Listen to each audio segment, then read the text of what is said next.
Good evening, folks. I hope you can now see me. Those of you who don't know me, my name is Chris Baker. I'd like to welcome you to the first of this season's Virtual Heritage Group meetings. It's fair to say it's not quite as planned. The meeting was originally due to be addressed by Keith Robinson. Keith is unfortunately not at all well, and so very much at the last minute, myself and Andrew Homer have actually prepared some things. Both of the presentations that we're giving, we know the sort of material, but they've never been delivered in this form before, so we're not quite sure how long it's going to take, to be honest. But this format has the advantage that if you're bored, you can just turn off the video and go and make a cup of coffee, and no one will know the difference, of course. The other thing that's making life slightly difficult at the moment is we normally have 3 people operating this, and our third person is George. Unfortunately, he can't be here either because his wife's just had to go into hospital for an emergency induction. So all things are a little fraught. So I hope everything works today, but we will see. The normal rules, could you keep on mute unless you actually not asked to say something. It probably helps if you keep the video off in terms of bandwidth, but that's not too important. The order of play for this evening, Andrew will begin. His presentation is entitled "Would You Believe It?" We then move on to questions and discussion. Those of you who've been before on these things will know that the way we do that is we ask for you to put your questions into chat, and we'll then try and answer them by the chairman, me or Andrew, reading them out. That seems to be the most efficient way of doing it.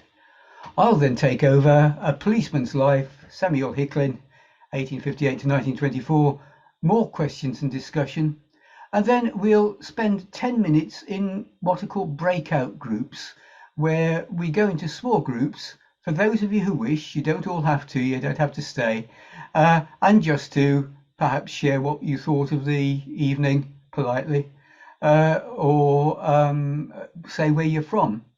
But as I say, more on that later. This is something that was actually asked for in the review of the virtual heritage group that we did in July again, so we'll see how it goes. I think that's all I've got to say. Andrew, is there anything you think I ought to add? Yeah, no, I think that's covered everything, Chris. Okay, then let's actually go on to Andrew's talk. Would you believe it? Those of you who've been in these things before will know that Andrew is down in darkest Devon. Last year he was in temporary accommodation with a very ropey Wi-Fi signal. This year he is still in temporary accommodation, but hopefully not much longer. We've been talking before the meeting and there are some issues to do with the septic tank, but we'll not go into that, I don't think. But as a result, I'll be changing Andrew's slides for him from my end. I am currently also somewhere from the Black Country in Oakham in Rutland. Andrew, I'll hand over to you. Thank you, Chris, and welcome everyone to our first virtual heritage meeting of the season. So, as Chris said, my thing is, would you believe it? And it's a few things that I've put together about the Black Country. Some are urban myths, which are often portrayed as indisputable fact, but aren't. So we're going to start off with what I think is probably the classic, and I'm sure most people will have come across this at one time or another, and that's that Queen Victoria named the Black Country. It's a well-known and enduring story that Queen Victoria named the Black Country, and the story with variations, but only slight variations, is that Queen Victoria was passing through the area in her royal train, and she was so horrified by the industrial landscape that she ordered one of her servants to close the curtains on this awful black curtain. It didn't happen. Or as far as we know, it didn't happen. But many such stories, but it wasn't. It was the 13-year-old Princess Victoria passing through the area in carriage. She was accompanied to a team in 1880. And as you may know, Queen Victoria kept a journal all her life. And Andrew, your audio is breaking up. It might help if you came out of video. Yeah, apologies to everybody, but it's the technology. So I think I've got as far as saying that the Royal Palaces had very kindly issued all of Victoria's journals on the internet, and they've done them in a very clever way, because some of them are quite difficult to read, but they've done it as a split page, and they've put searchable text on the right hand side, which makes it very, very easy to find specific things. Anyway, young Princess Victoria had been given her first journal by her mum, and in the front of it she wrote, "This book Mama gave me that I might write the journal of my journey to Wales in it." And on Thursday the 2nd of August 1832 they left the Bull's Head in Meriden, where they'd stayed overnight. They changed horses in Birmingham and headed towards Wolverhampton on their way to Wales. Now, far from closing the curtains of the carriage, she made some very, very telling observations as they passed through the Black Country. So, on passing through a town where she said, "A town where all coal mines are," she wrote that the men, women, children, country, and houses are all black.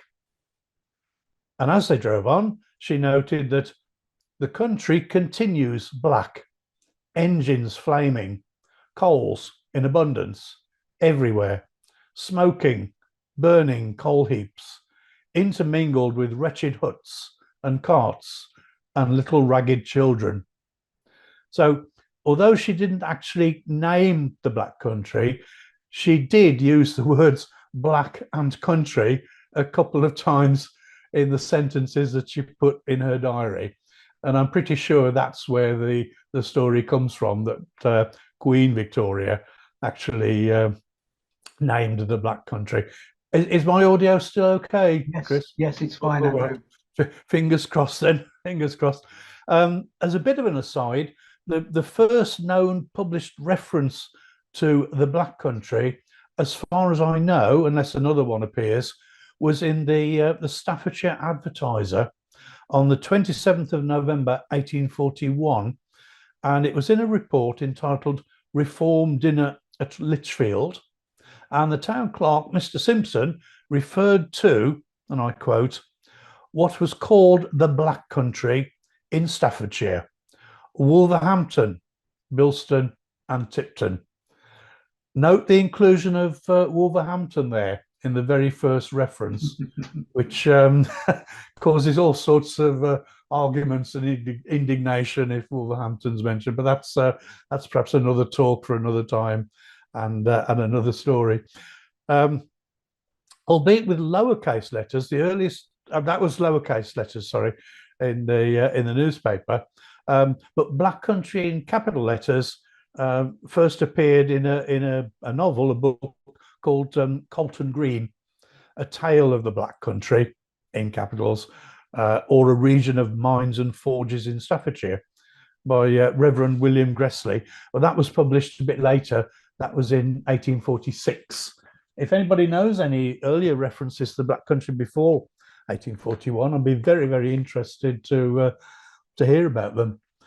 Now, we've mentioned obviously Queen Victoria, so only fair to move on to Prince Albert and Prince Albert's statue to be precise, in Queen Square in Wolverhampton.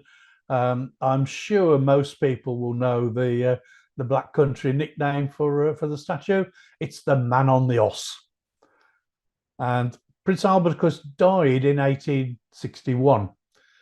Now, the good folk of Wolverhampton wanted to commemorate the death of Prince Albert by having a statue which was through public subscription. But in order to do this, it was protocol and only polite to ask the Queen.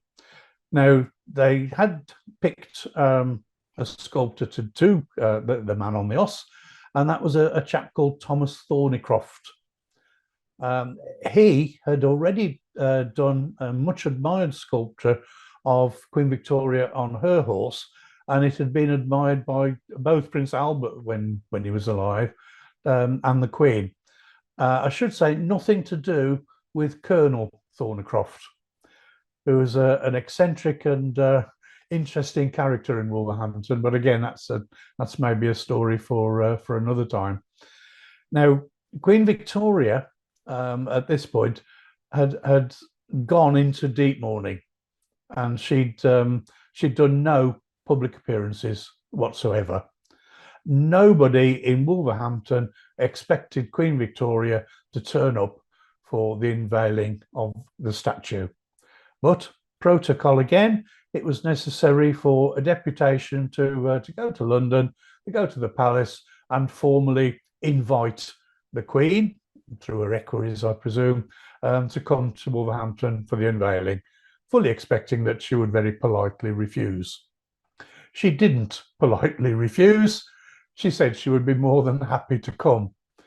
That set a lot of people into something of a panic, because it was only 9 days before the statue was due to be unveiled. So very, very quickly, a whole presentation had to be put together. The Earl of Dudley got involved. He provided blocks of coal from one or other of his coal mines, and they created a coal arch for Queen Victoria to pass through.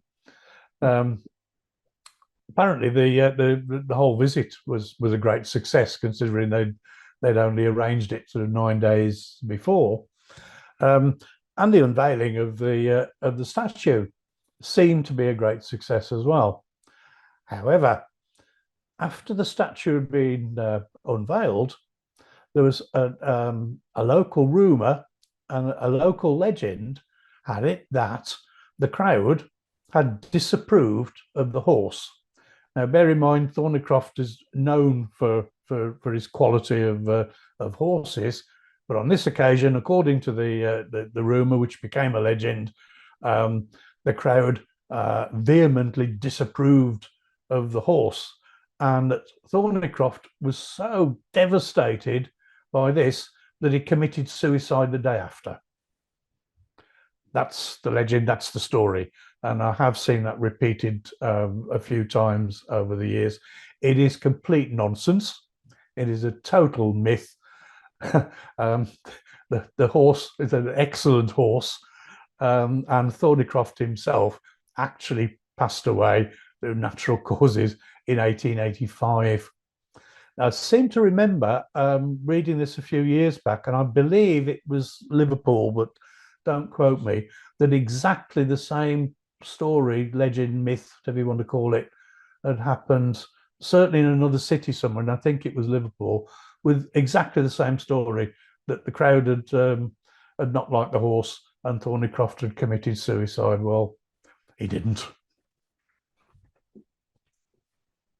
So now we're going to move on to the cavalcade of heavy horses, which I'm sure is a photograph that everybody will have seen at one time or another, and it's the 20 heavy horses hauling the 16-ton centre anchor for the Titanic out of Hingleys and on the way to the goods railway station, which doesn't exist now, but it was roughly where the Black Country Museum is. And of course, there's 20 heavy horses hauling the anchor. And the famous photograph shows there's 20 heavy horses hauling the anchor. So it must be true. However, pictures don't necessarily tell the whole story. Now, the total number of heavy horses there is not in dispute. There are 20, but there are differing accounts as to why there were so many. Now, the number of heavy horses required to pull any particular load would be calculated beforehand. And a typical heavy horse, weighing anything up to a ton itself, could pull on a wheeled cart or dray. What's the other talk about? A policeman. Hello, you still hear me okay? Yes, Andrew. Something else? It's just that there were people for a while who weren't muted. Oh, right. So you Right. heard them. Yeah. I thought it was, sorry, I thought it was perhaps somebody saying they couldn't hear me again. Excuse me. So, yeah, I was just saying a heavy horse could pull about 2 tons on a wheeled cart, but a couple of heavy horses working together in tandem, and they'd be used to working together, could pull a load not of 4 tons but around 6 tons. And we're talking big horses here.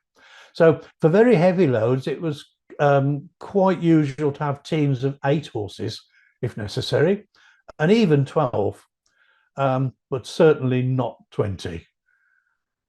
And not only that, the 8 good heavy horses would be quite capable of pulling the dray with the 16-ton anchor on it. Now, the dray had come from the London and North Western Midland Railway, LNWR Good Station in Dudley, as I said, near to where the Black Country Museum is now, and it came with their own 12 Clydesdale horses to pull the anchor.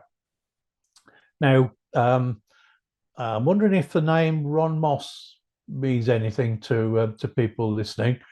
Ron Moss was a great bloke. He was a stalwart of the early days of the Black Country Society.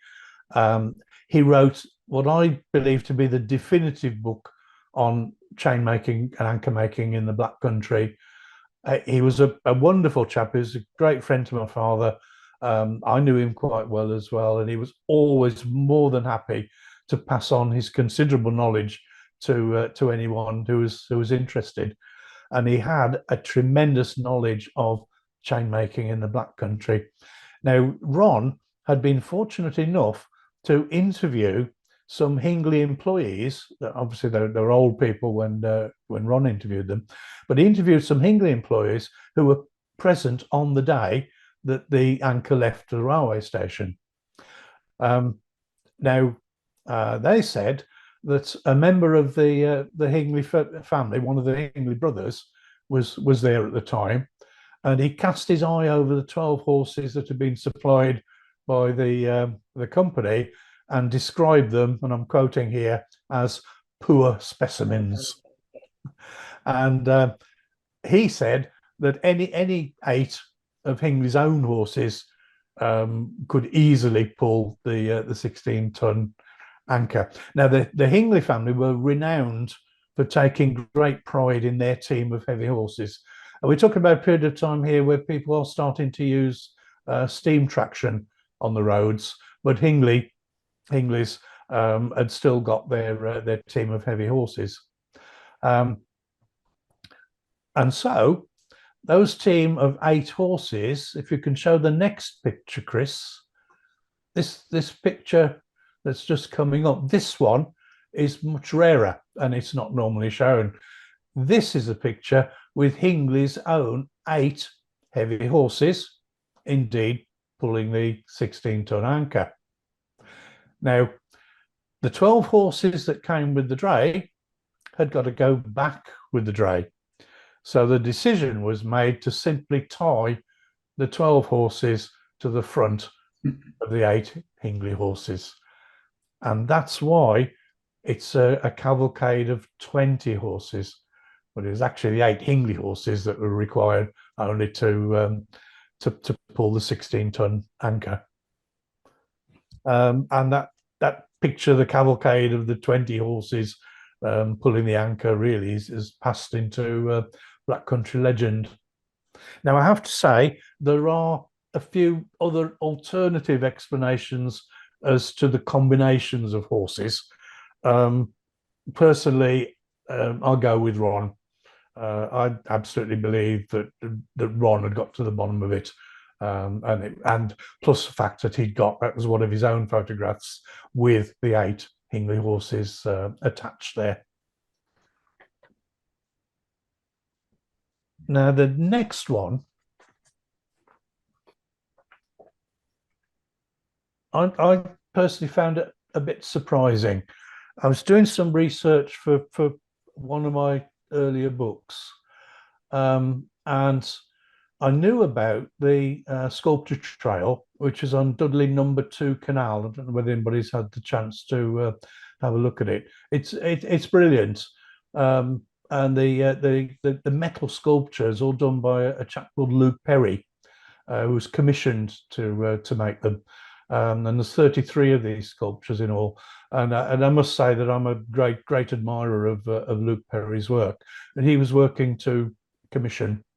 And I knew that one of them, and it's the one that's on screen now, was commemorating the fact that Gray's books were involved in the dam busters raid on the German dams. Now, I don't know whether you can read that easily or not. I'm going to read what it says. So it reads, in 1943, the massive casings were made for the bouncing bombs of the dam busters fame in Graysbrook's ironworks, which stood behind you. The success of this engineering marvel was one of the great triumphs of World War II. Now, my intention was simply in the book to commemorate that. So I started doing research into the dam busters raid and the bouncing bombs. And could I find any mention of Gray's books anywhere apart from on that statue there? Not at all. None whatsoever. The bouncing bombs for Operation Chastise, as it was called, they were the brainchild of Barnes Wallis, of course. I'm sure you know. Now, he was the chief engineer for Armstrong Vickers. The bombs are officially called Vickers Type 464 upkeep mines, bouncing bombs. And all the information that I could get hold of said that they were produced at a fabrication facility in Barrow. No mention of any connection to the Black Country or any connection indeed at all to Gray's books. Now, while I was doing the research, I was very fortunate to get in touch with a member of the Graysbrooks family. And she was extremely helpful. And she gave me access to a book that they'd had privately printed. And it was called All About Graysbrooks, the history. I say it's privately printed. I don't believe it was ever made publicly available. But the book is called Forbearance is Our Badge. And the lady I was talking to in communication with very kindly copied me the pages out of that book concerning World War II. I'm not going to read much of it, but I'm just going to read the relevant bit from the pages about World War II. So bear in mind, in World War I, they'd been producing armaments as well for the government. So they say in the book, once again, government controls imposed. Amongst other wartime products were the huge 12,000-pound bombs, the blockbusters, which the RAF used to rain upon Germany in the closing years of the war. Again, no mention whatsoever of any connection to Barnes Wallis or the dam busters raid. And indeed, Gray's books were contracted by the Ministry of Aircraft Production, and they to manufacture very large specialist bombs. And they produced 4,000 pound, 8,000 pound, and finally 12,000 pounds high capacity bombs for Bomber Command. Now, the RAF nicknamed these bombs cookies, but the press came up with the name blockbusters. I think this is where the confusion has crept in. They were not designed by Barnes Wallis, but they were designed by a local Amblecote man named Alfred Cecil Brooks. His work for the War Ministry was so top secret that when he was awarded an MBE for his work in 1944, the citation only said it was for, and I quote, outstanding services of a nature that cannot be revealed. But we do know for certain that he designed these blockbuster bombs. Now, I think, having researched it a bit further, that the connection with the Dam Busters came through 617 Squadron, which was the Dam Busters Squadron. Now, these blockbuster bombs, the very big one, the 12,000 pounds, could only be carried by modified Lancasters, and they modified the bomb doors to take these massive things. So these blockbusters were used by 617 Squadron, but they were nothing to do with the Dam Busters raid on the German dams. They were used, incidentally, to attack the heavily defended Dortmund Ems Canal and other missions with 617. So I think that's where the confusion came in. And the bombs that were used on the Dortmund Ems Canal may well have been made by Grays Brooks of Netherton. So if you get the chance, it's at Blowers Green, if you want to have a look at the sculpture there. So as far as I can tell, it's completely and utterly incorrect. And now we're going to move on to the saddlers. I used to work for the Black Country Living Museum, and excuse me, and in our exhibition area there, we'd got a fairly good sort of exhibit showing different areas of the Black Country and the different specialisms. Now, the Black Country obviously grew up around its mineral resources. We got coal, we got iron ore, ironstone rather. We got limestone, use of smelting iron. We got sand for casting. So we've got all these mineral resources, and different areas of the Black Country, as you will know, had different specialisms. We've got glass over Bromley Hill and Stourbridge, chain making in the Cradley Heath area, and so on. I don't need to go through the list, but the odd one out, and would often get asked the question about it by visitors who would ask. The odd one out was always Walsall, because Walsall was known for leatherwork and saddlery, and in fact, Walsall leather still has an international reputation of being absolutely the top quality. So how come in such an industrialised region as the Black Country did Walsall manage to gain a worldwide reputation for high quality leather goods? The answer is, and it goes back to the 18th century. The answer goes back to a group of people called Lorriners. Now, the Lorriners were attracted to the Black Country exactly the same reason that the glassmaking people came, and that all the metal bashing carried on in the Black Country.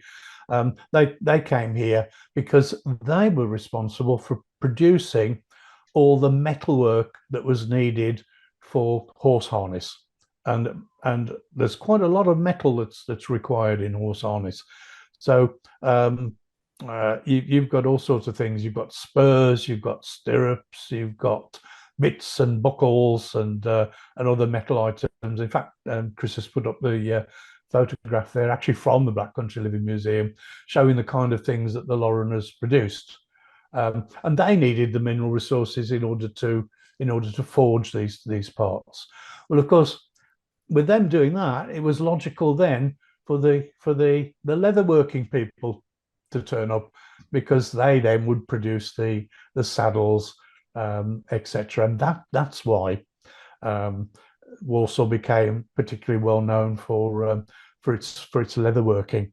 So without the Lorriners arriving first, it's most unlikely that the leather trade would ever have taken off in Walsall. And if you follow football, you'll know that Walsall Football Club is nicknamed the Saddlers. Fair enough. They were established in 1888 by an amalgamation of Walsall Town and Walsall Swifts. And they were first known as Walsall Town Swifts. In 1895, they dropped Town Swifts from the club's name, but they've kept the Swift as the emblem. That's where the Swift comes from. So they went from Swifts to Saddlers.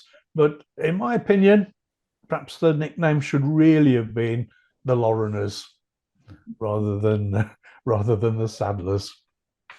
So that leads me very nicely onto the very last bit that I'm going to do, and it's another classic, which I've seen come up time and time again over the years, and it's basically that there's a couple of versions. Either Wyatt Earp himself came from Walsall, or at the very least, Wyatt Earp's family hailed from Walsall.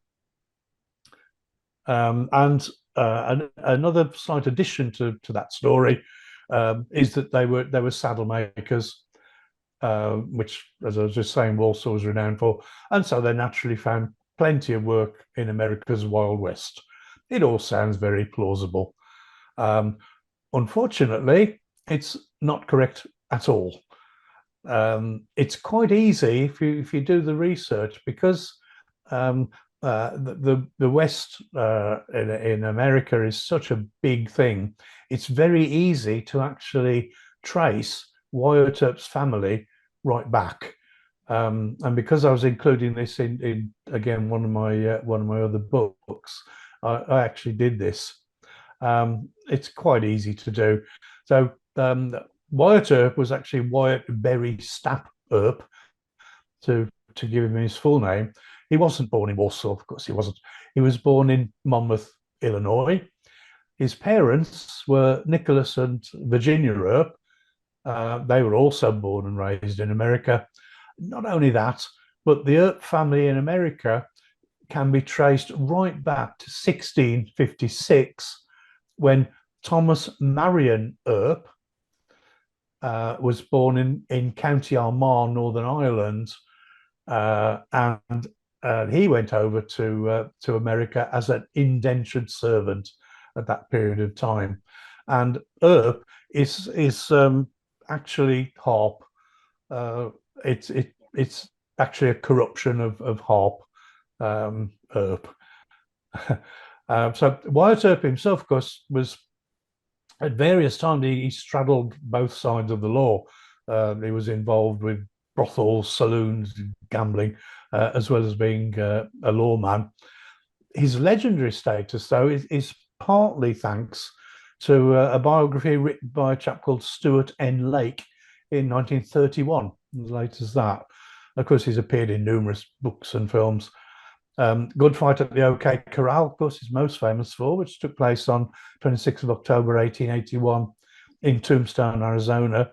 Running feud between the Earp brothers, band of outlaws called the Cowboys, resulted in bloodshed.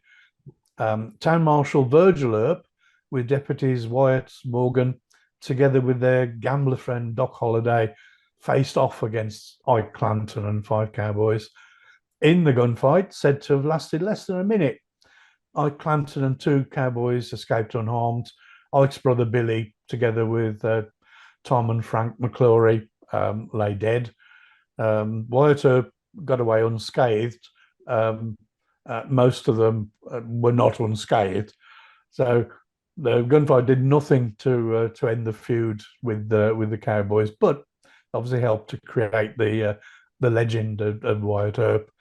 Now, a few years ago, a newspaper, and I wish I could remember which newspaper it was, but I didn't keep it, ran a really big article on Wyatt Earp and Doc Holliday and all the thing about I've just said about the gunfight at the OK Corral. It was a really big article, and they claimed in this article that at the gunfight at the OK Corral, they would have all been speaking in Black Country dialect because they were all basically either from the Black Country or specifically from Walsall.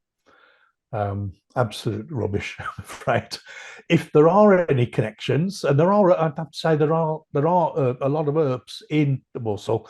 If there is a family connection, which I doubt, to be honest, but if there is, it's more likely from the other side. It's more likely that family members from America have come over to England. So there we are. A few Black Country urban myths, hopefully explained and hopefully not going to cause too many arguments. Thank you for listening. Thank you, Andrew. Could I suggest actually that we just go on with my presentation, Andrew, and we take Yes, all the questions at the end together? Yes, certainly. Yeah. Is that okay? Have I gone on a bit too long? Well, no, it's okay. No idea how long I'm going to go on for either. If we take them all together. Yeah. So I'll introduce yours then, Chris. So you're okay. Well, the color changes. Here I am. Yeah. I've been looking forward to this. The Policeman's Life, Samuel Hicklin, 1858 to 1924. And to save any more time, I'll hand over straight over to Chris. So, thank you. This is a presentation that's come out of work I've done looking at the place where I grew up in Pensnett, where Samuel Hicklin actually spent part of his time. But the story ranges far beyond that. It's a very ordinary story in a way, made remarkable largely by the start and end points. But it does show something of a policeman's life in the back end of the 19th century, and something about the perhaps less well documented aspects of Black Country life at the time and Midland life. So I'm going to talk about Arthur Samuel Hicklin, probably known as Sam. He was baptised at Hilton near Uttoxeter in North Staffordshire in April 1858. And hold on to that date because we'll see it's important. We next meet him in the census of 1871, where he was a farm labourer in Horninglow, not far away. And that almost certainly says his education was very meagre and probably not at all extensive, which we'll see makes things quite remarkable in what follows. He became a policeman. Now, I have to give a bit of an introduction to what the police looked like in Staffordshire. There was the chief constable. He was at the headquarters in Staffordshire. The chief constable was usually a retired military man, a gentleman of some sort. Beneath them, there were 3 districts, each with a chief superintendent: the Potteries district around Stoke, the mining district in the Black Country, and the rural district everywhere else. Below that, there were the divisions that were headed up by a superintendent or inspector. Below the divisions, the subdivisions headed up by an inspector or sergeant. And below that, the stations headed up by a sergeant or a constable. And into that, in 1875, Samuel Hicklin was recruited. He gave his age as 18 years 7 months. His actual age was 17 years 7 months, so he was underage. 5 foot 5 inches tall, brown eyes, fair complexion, a labourer. So again, bottom of the heap, probably not terribly literate at the time. In 1876, he was fined a shilling for being too drunk to report for duty, which probably marks him out as a wholly typical a 17-year-old, really. In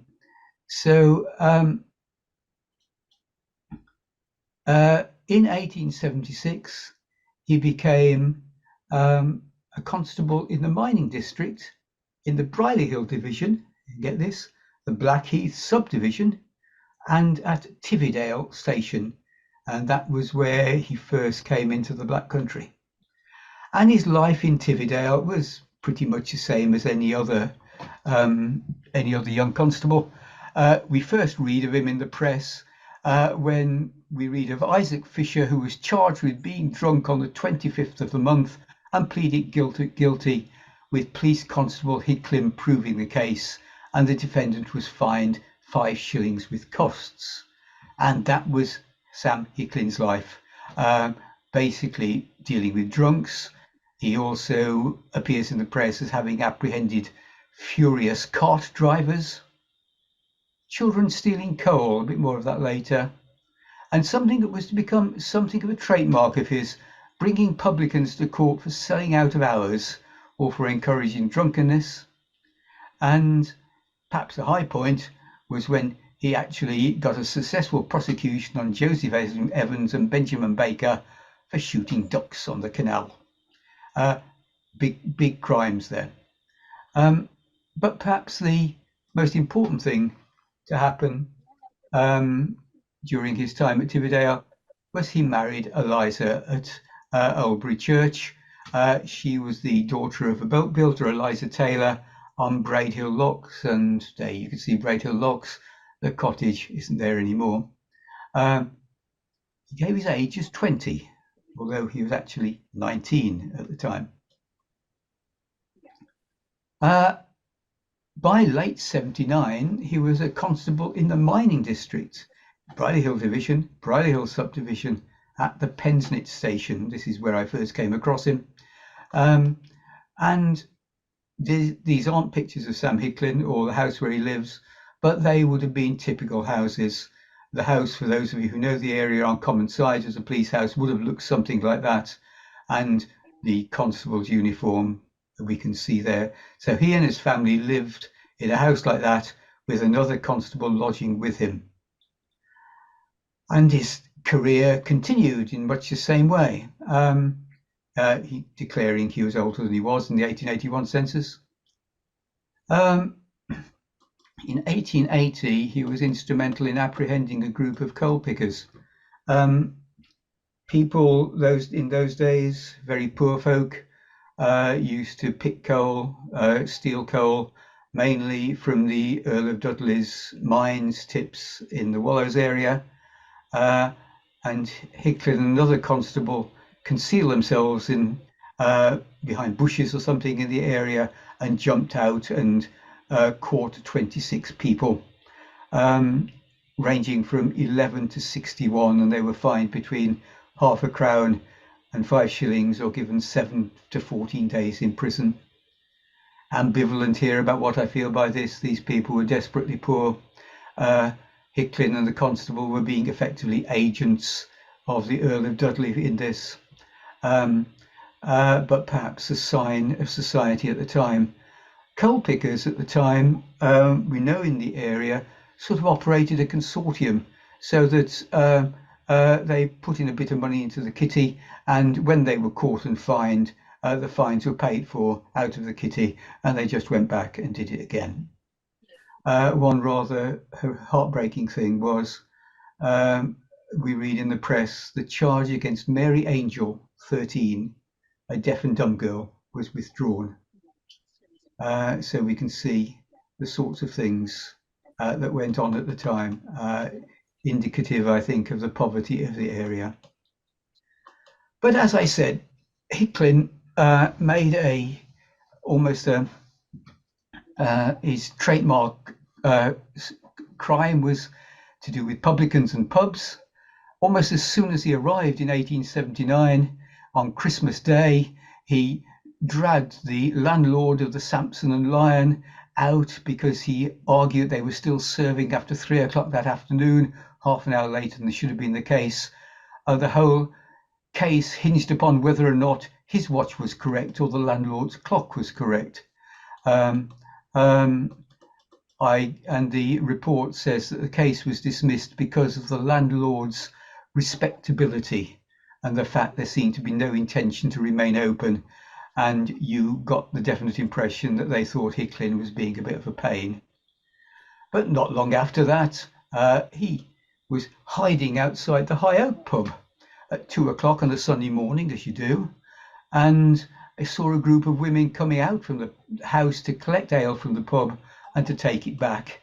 And he found ale in the house, and the landlord was duly found with guilty of keeping his house open after hours and fined. The Fish Inn, later in 1881, he and another constable were witnesses to drunken behaviour at the Fish Inn. This was reported by one Cornelius Chambers. Now, those of you who had the misfortune to hear me give a talk on the ecclesiastical affair almost 7 or 8 months ago would have heard of Cornelius Chambers, who was a prize sneak in the area, one of the leaders of the teetotaler movement. And clearly by this time, Hicklin had learnt his lesson and was also in the teetotaler movement, and was challenged in court that he was doing this out of spite because he didn't like alcohol being sold. The judge wasn't wearing that, and the people were duly fined. And then his final brush, and perhaps his most interesting and most violent, came at the King's Head pub. These are all more modern pictures, of course, but these are all pictures from pubs that were there in the 60s, 70s and 80s. Sam Hicklin assisted in throwing some people out of the pub, out of a pub called the Crown Inn. And having done that, he wandered down to the King's Head to see if he could persuade the landlord to serve on a jury. As he walked in to the King's Head, somebody hit him a number of times with a stick, and then he went down on the ground and was hit with a poker with a blow across the shoulders, and the people ran off. It took 3 months, but they actually apprehended Noah Bate, a miner, and he was brought to trial, and it would appear that he was one of those that Hicklin had thrown out of the Crown Inn and was duly sentenced to hard labour.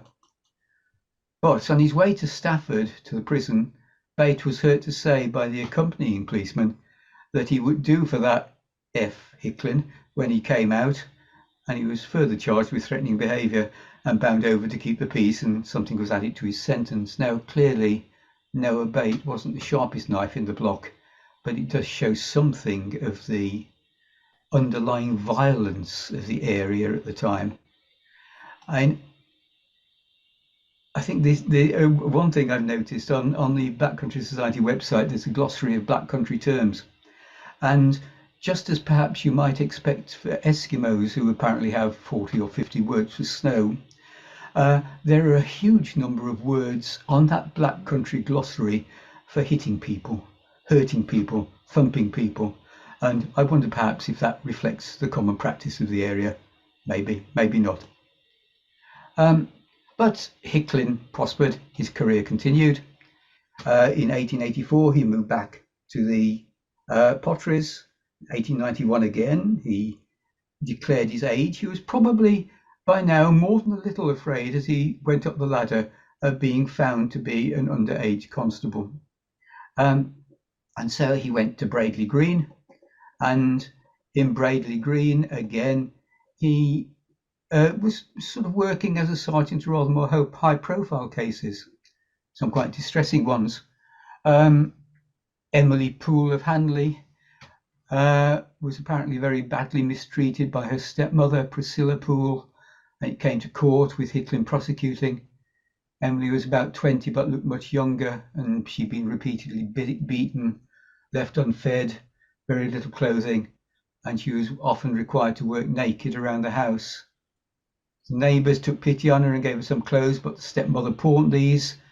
She slept in a damp, leaking garret room with very little bedding.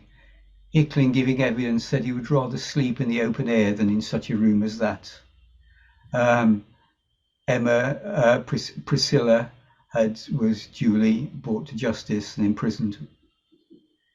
Again at Braidley in 1889, Samuel Chadwick, a collier, was found guilty of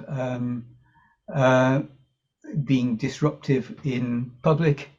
One of Hicklin's PCs tried to arrest him, was unable to do so, threw him to the ground and handcuffed him and tried to drag him to the police station. He wasn't able to do so, so Hicklin was called, and between them, in full view of the crowd, they dragged him along the road and put him in a cell. He was allegedly thrown roughly onto a bench resulting in a black eye and other injuries, and Hicklin was brought to court about that. Hicklin's statement was he was laid very carefully upon the bench in the cell.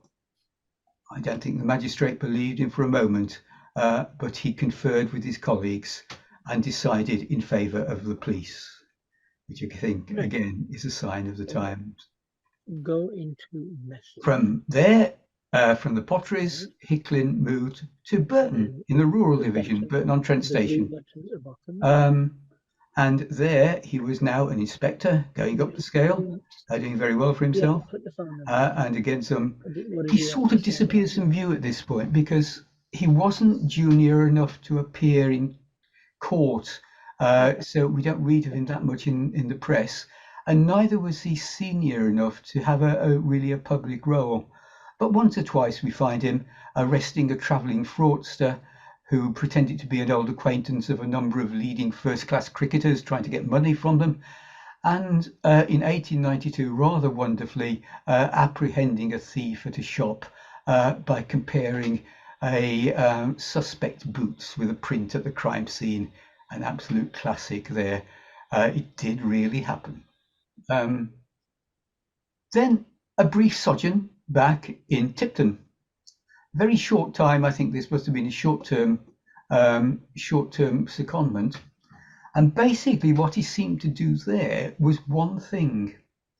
In 1896, Sarah Jane Williams, 43, and Frederick Ward, 49, were charged with theft of significant money and property from Sarah's husband, John, of £400.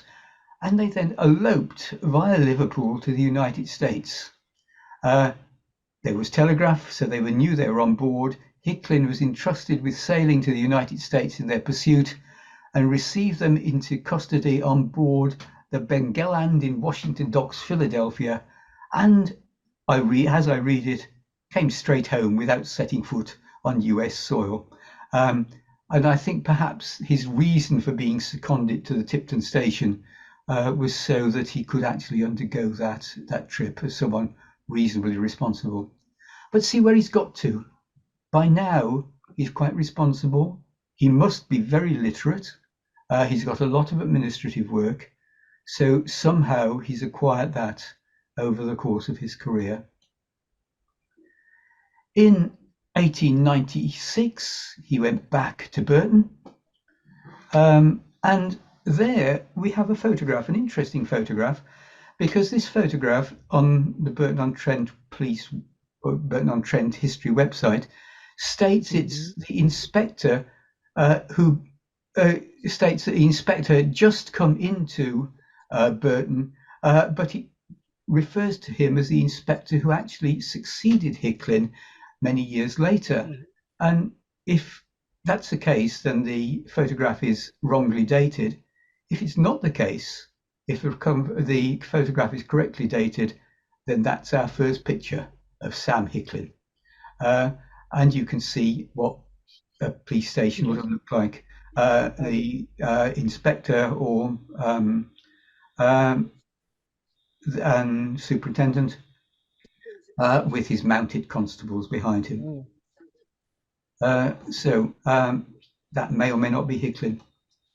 His life at Burton was interesting. He was responsible for licensing public houses and for prosecuting drunks and the like. And he seems really to have exchanged actually catching them to actually recording them and counting them rather than doing anything else. It doesn't work for us.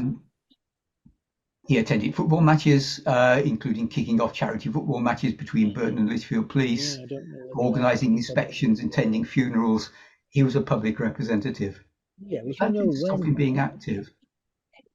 In 1899, there was a shop fire in Burton-on-Trent where the owner, Mr. Joseph North, a draper, was unable to explain to Hicklin how the fire had started at around midnight in his shop, and why he and his wife were fully dressed at that time after retiring to bed early. Unsurprisingly, Hicklin found the fact that Mr. Richardson was dressed in collar and tie and laced up boots was perhaps a little suspicious. particularly in the light of the level of insurance. It was about 8 times of the stock that was burnt. Needless to say, Mr. Joseph North didn't receive that insurance. In 1905 rather, he was able to solve a series of crimes of shops that had been committed by a couple of women through the initiative of tying an enticing pair of slippers to a cord which was connected to a presumably very loud bell. So when they tried to steal these slippers, Hicklin came and managed to find them, and at their home they found a cartload of stuff, including boots, shoes and clothing. Then a couple of cases that illustrate something of the man. In 1900, some children were standing on the recreation ground bridge that we can see there in Burton, the canal, when some of the boatmen and passing barge shot at them and actually injured some of them quite seriously. Hicklin himself chased them on horseback and arrested them at Ulrawas. They claimed the children had been throwing stones, but they were nonetheless charged with causing grievous bodily harm. And I think that shows something. Now, Hicklin in 1905 or whenever this was would have been coming up to 50, late 40s. He senior, yet he himself chased them on a horse along the towpath, chased people whom he knew were armed. So considerable bravery, perhaps. In a similar vein, a couple of years earlier than that, in 1903, a police constable Price, near Burton on Trent, where that first red circle is, was investigating the stealing of some ferrets, and it led into a gypsy encampment, a Romany encampment, where he arrested a certain man called Tom Sheriff. Sheriff's 2 brothers, William and John, then attacked him with sticks and stones. When he was trying to use his baton, he was repeatedly hit, knocked to the ground, and they continued to beat him. They eventually made their mistake, despite the efforts of Price, who tried to pursue them before collapsing. Price was taken to Burton and the wounds on his head dressed, and he was sent home. He was later readmitted to hospital, and there they found a fractured skull, and he died later that night. Hicklin, in charge of Burton at the time, heard of these events, and then he pursued them, again on a horse, pursuing violent people through his home territory at Hilton, and to Marston and Nizov, where he caught up with some of them and arrested a number of the group, the mother and the father of the brothers, but not the brothers themselves, and they were travelling hawkers, but the perpetrators got away. The 3 brothers in the meantime were nowhere to be found. They were eventually heard of in Derby, in the Derby area, and eventually arrested in Burton, although there they again caused considerable harm to the people who arrested, the constables who arrested them. But again, I think it shows something of Hicklin's bravery to actually pursue them, with or without his constables. And they were eventually brought back by train to a very large and hostile crowd in Burton, where they were found guilty of manslaughter, because it wasn't clear who struck the fatal blow. And a little later in the next census, we read of them actually in Portland Harbour, doing hard labour there. We can get an inkling of Hicklin's living quarters, living style from a 1901 census. We find him there in the top there, he and his family living in the police station, with a whole range of police constables in some sort of dormitory, and then right at the bottom, 3 people forever immortalised as being in the police station on census night, who probably don't wish to be there, who were prisoners for one reason or another. But again, in that by 1901, he was still inflating his age. 1906, back to Bristol and back to the Potteries. And there things became more than a little hairy. There was a widespread miners' strike in 1909, and here we perhaps talk, meet with what Keith would have said, looking at it perhaps from the other side. And the police force was spread very thinly. Again, you can put all sorts of political interpretations on this.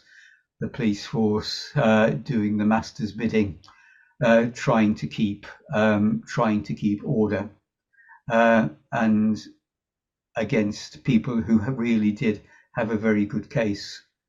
But there was much violence, much intimidation. Hicklin himself stood up to try to persuade a crowd of striking miners to let non-striking miners go home, and was assailed with a volley of stones. The strikes were eventually settled, and the miners ran some, but terribly small concessions at the time. And then finally, in 1910, we find him in the north of the county in Leek. By this time, he was the Chief Superintendent in District C, right at the top of the heap. He couldn't go any higher. He wasn't a gentleman. He couldn't become Chief Constable. But the journey is a remarkable one, from farm labourer to effectively second in command of the Staffordshire force. Again, we can see in the census records, he and his family, I haven't talked about his family, but they had 5 children, and his eldest 2, sometime in the early 1900s, died when they were in their 20s. During the course of that, he was on duty at the coronation and was given the George V Coronation Medal, and in 1919, the MBE. He died very suddenly, almost 100 years ago, on March the 27th. His age is given as 68 in the Staffordshire Advertiser. His actual age was 66. His final mention was in at the annual licensing sessions of Leek Division on the 9th of February 1924, when he reported on the state of the public houses in the Leek area. As his career began, so his career ended. He clearly made himself very popular. As a policeman, he was very popular. The tributes at his funeral were quite fulsome. During his 14 years at Leek, we read, Chief Inspector Hicklin has made himself extremely popular with all classes, but the courteous and tactful way in which he has carried out the important and various duties attracted to his office. Of a quiet and unassuming disposition, and a man seeking little publicity, he was nevertheless a strict disciplinarian, and his organisation of the police in the large and important Leek Division was as complete and efficient as anywhere else in the country. He was a zealous and efficient police officer, carrying out his work with conspicuous ability, and while ever mindful of the responsibilities of his position, he was always fair and impartial in the preparation of his prosecutions. High praise indeed. The funeral took place on Monday the 31st of March. There was a procession of 100 officers, including many who had served with him, across the county, led by 6 mounted constables with the Chief Constable. There were representatives of the Freemasons' lodges to which he belonged, and again, perhaps appropriately, a significant number of representatives of the various Licensed Victuallers Association from across the county. The coffin was carried into church by 6 constables. And that paper, the Staffordshire Advertiser, gives us what I can only say is the only known certain photograph of Samuel Hicklin, Sam Hicklin. Sam Hicklin, as I say, his journey was a remarkable one from farm labourer to Chief Superintendent. And during the course of it, we can see something of the less desirable life of the Black Country and Staffordshire. But going back to that question of age that he seemed to have been mildly paranoid about, he clearly enlisted underage. But perhaps, I think, if you go back into the records, you find that he wasn't the first Samuel Hicklin. There was a Samuel Hicklin born to the same parents 2 years earlier, who died a year after that. And so Arthur Samuel took his name, and perhaps he used his birth certificate to enlist early. So that's what I wanted to say, folk. Sam Hicklin, 1858 to 1924. More on my website if you want to look at it. And indeed, there's been an article in the Black Countryman recently about that. So Andrew, back to you to see if anyone's got any questions of any sort. Thanks very much for that, Chris. Let's have a look. I've got the chat up. No chat yet. Just an apology from Rob and Jane Kendrick had to leave. No, we've got no questions. No chats. Okay. Have we stunned them all to silence? Sent them all to sleep? I don't think tonight. Oh, there's a chat. Someone's there. Oh, that's very kind of you, Kate. Thank you. Could you read it out, Andrew? Yes, quite. Oh, it's just jumped. Yeah, Kate was saying no question, but just want to say how much I've enjoyed this evening. Learned so much. So thanks ever so much for that comment, Kate. Oh, and Emma's with. I didn't realise Emma was with us. Hello, Emma. Congratulations on your recent award. Yeah, Emma saying both really interesting talks. Thank you. Thanks, Emma.